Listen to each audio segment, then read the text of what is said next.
Well, Joey, you mentioned your job at WWE.com and of course working for the WWE. And we had Eric Bischoff on last week, and I asked him a very interesting question. And I know you've never been shy about giving your opinion. Did he? Let me ask you a question. Did Eric bury any of his coworkers on Twitter while on the live show? He did not talk about Jeremy Borash. Or does he only do that at night when he's at the bar? That was I just don't understand that.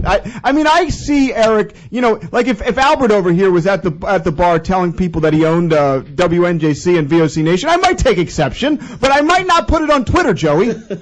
Well, maybe you wouldn't believe a random bartender that he said it.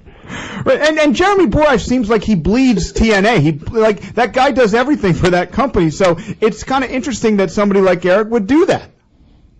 I would say that Jeremy works a lot harder than other people at TNA that make more money than him. Let's put it that way. Yeah, there you go. I probably would agree there. I'm curious as to what happens next time Jeremy sees Eric, at their pay-per-view. I'm just curious how that goes. Yeah, I wonder. I want to be a fly on the wall in the backstage area of Impact Wrestling. I know how it would go if I were Jeremy. Yeah, what would you do, Joey?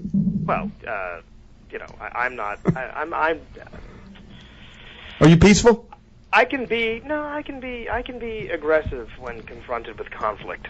So if let's say let me put you in this situation then. So if let's say Mr. Triple H or Vince McMahon had said something. You don't even care. All right, John Laurinaitis says something negative about Joey Styles. Are we going to have an altercation?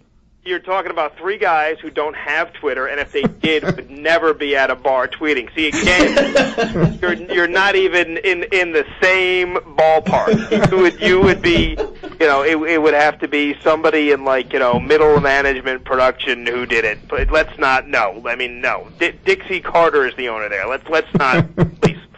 All right. Okay. All right. Fair enough.